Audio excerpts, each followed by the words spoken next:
क्या आपका बच्चा आपकी आंखों में आंखें नहीं डालता है? क्या वो नाम पुकारने पर भी प्रतिक्रिया नहीं देता? क्या वो अपने ही खेल में मस्त रहता है और दूसरों से घुलता मिलता नहीं है? अगर हाँ, तो जरूरी नहीं कि वो जिद्दी है। हो सकता है कि वो ऑटिज्म स्पेक्ट्रम डिसऑर्डर से जूझ रहा हो। आज के इस वीडियो में हम पूरी गहराई से समझेंगे कि जो ऑटिज्म है वो क्या होता है, इसके लक्षण क्या होते हैं, इसको कैसे पहचाना जा सकता है और आपको कब डॉक्टर को दिखाना चाहिए, और सबसे जरूरी इसका इलाज और बेहतर भविष्य के रास्ते कौन से हैं। हेलो नमस्कार, मैं आशीष आपको स्वागत करता हूं आपके अपने यूट्यूब चैनल हेल्थी फ्लक्स में।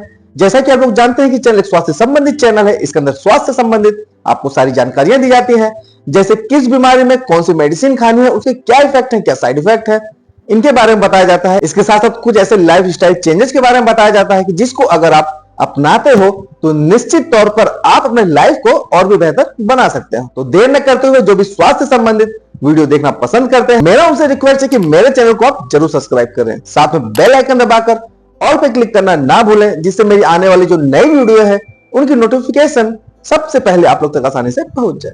तो देर न करते हुए चलते हैं टॉपिक पर। तो दोस्तों, सबसे पहले जान लेते हैं कि ये जो ऑटिज्म है वो क्या होता है। ऑटिज्म स्पेक्ट्रम डिसऑर्डर एक न्यूरो डेवलपमेंट डिसऑर्डर है, यानी ये दिमाग के विकास से जुड़ी एक ऐसी स्थिति है जिसमें व्यक्ति के व्यवहार, संवाद करने की क्षमता और सोशल स्किल्स को प्रभावित करती है। अब दोस्तों समझ लेते हैं कि ऑटिज्म स्पेक्ट्रम डिसऑर्डर में ये जो स्पेक्ट्रम शब्द है वो क्यों आता है, क्योंकि दोस्तों इसका प्रभाव हर व्यक्ति में अलग अलग होता है। किसी में बहुत हल्का होता है, किसी में बहुत ज्यादा होता है। अब समझ लेते हैं इसके वैज्ञानिक कारणों के बारे में। दोस्तों, ब्रेन डेवलपमेंट के दौरान कुछ क्षेत्रों की कनेक्टिविटी और कार्य प्रणाली में गड़बड़ी हो जाती है। यह कोई मानसिक बीमारी नहीं है, बल्कि यह एक न्यूरोलॉजिकल स्थिति है। ऑटिज्म के पीछे कोई एक कारण नहीं होता, लेकिन रिसर्च के बाद कुछ ऐसी संभावनाएं सामने आई हैं जिसे आपको जानना चाहिए। जेनेटिक कारण, अगर आपके परिवार में किसी को ऑटिज्म की बीमारी है तो बच्चे में भी इसकी होने की जो संभावना है काफी बढ़ जाती है। प्रीनेटल फैक्टर, यानी गर्भावस्था के दौरान दोस्तों मां को गर्भ के समय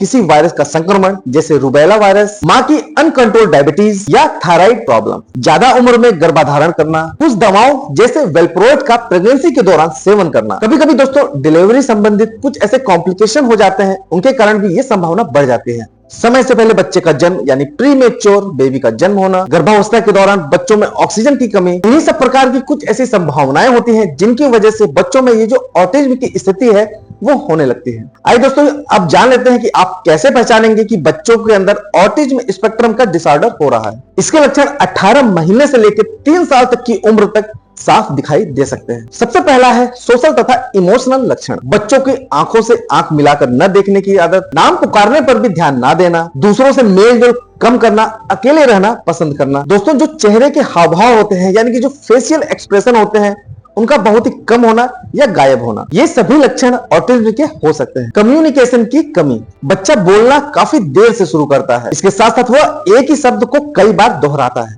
अपनी जरूरतों को वो इशारे से नहीं बता पाता, दूसरों की बातों को समझने में या जवाब देने में उसे दिक्कत महसूस होती है। ये सब लक्षण भी ऑटिज्म स्पेक्ट्रम डिसऑर्डर के हो सकते हैं। बिहेवियरल लक्षण, बच्चों को एक ही काम को बार बार करना, बार बार हाथों को हिलाना या चीजों को घुमाना, जरा सा बदलाव होने पर गुस्सा आना या बहुत तेजी से रोना, कुछ खास आवाज या वस्तुओं पर जरूरत से ज्यादा ध्यान देना, तेज रोशनी, तेज आवाज तथा स्पर्श से परेशान होना, कुछ टेक्सचर्स या कपड़ों को पसंद ना करना। कभी कभी दोस्तों पेन का जो रिस्पॉन्स होता है वो बहुत ही कम होता है या तो नहीं होता। दोस्तों, अगर इन सब प्रकार के लक्षण आपको दिखाई देते हैं तो आपको समझ जाना चाहिए कि हो सकता है कि ये जो लक्षण दिखाई दे रहे हैं वो ऑटिज्म स्पेक्ट्रम डिसऑर्डर के हो सकते हैं। आइए दोस्तों, अब जान लेते हैं कि ऑटिज्म की पहचान कैसे कर सकते हैं। ऑटिज्म की पहचान कोई एक टेस्ट से नहीं हो सकती, यह एक क्लिनिकल डायग्नोसिस होती है, इसलिए आपको किन से संपर्क करना चाहिए आइए जान लेते हैं। पीडियाट्रिक न्यूरोलॉजिस्ट, डेवलपमेंटल पीडियाट्रिशियंस या चाइल्ड साइकोलॉजिस्ट। दोस्तों, कुछ टूल्स होते हैं तथा कुछ टेस्ट होते हैं, आइए उनके बारे में जान लेते हैं। MCHAT, modified checklist for autism in toddlers, ADOS, autism diagnostic observation schedule, IQ developmental assessment, इन सभी तकनीकों के द्वारा ऑटिज्म को डायग्नोस किया जाता है।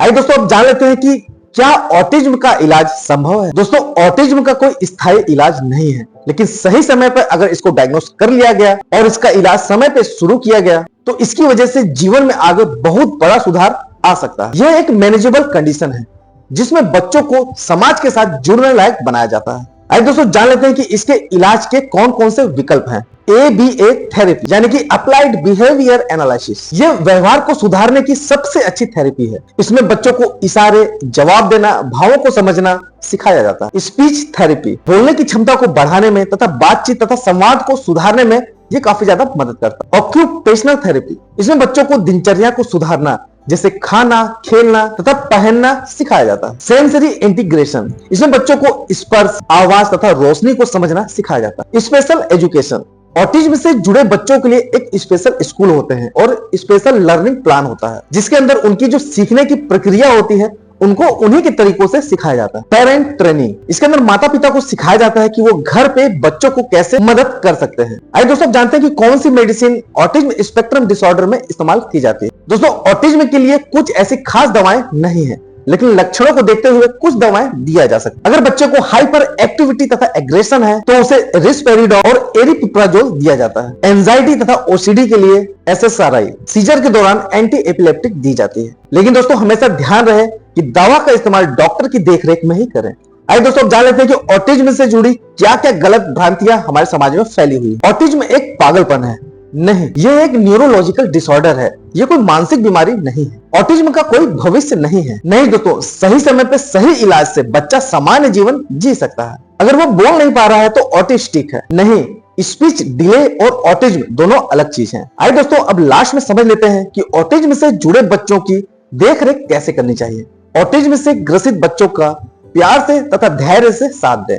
उन बच्चों की किसी से तुलना मत करें, क्योंकि दोस्तों हर बच्चा अलग होता है। ऐसे बच्चों को प्रोत्साहन दें, उनकी छोटी छोटी जीतों को सेलिब्रेट करें। हर दिन थेरेपी में कंसिस्टेंसी बनाए रखें। आपको अपने परिवार तथा समाज को एजुकेट करना पड़ेगा। दोस्तों ऑटिज्म कोई अभिशाप नहीं है, यह एक अलग सोचने समझने का तरीका है। अगर सही समय पे पहचाना जाए और सही दिशा में इलाज हो तो बच्चा आत्मनिर्भर बन सकता है। अगर दोस्तों आपको ये वीडियो उपयोगी लगा हो तो इसे लाइक जरूर करें और इसे शेयर करें उन लोगों को जो इस संघर्ष से गुजर रहे हैं। इस टॉपिक के संबंध में अगर आपको कोई और जानकारी चाहिए तो आप कमेंट बॉक्स में जरूर कमेंट करके पूछ सकते हैं। इसी प्रकार की स्वास्थ्य संबंधित वीडियो देखने के लिए मेरे चैनल को सब्सक्राइब करना ना भूलें। मिलते हैं किसी और अन्य विषय पर, किसी और अन्य टॉपिक में। तब तक के लिए रहो हेल्दी, जियो हेल्दी। जय हिंद।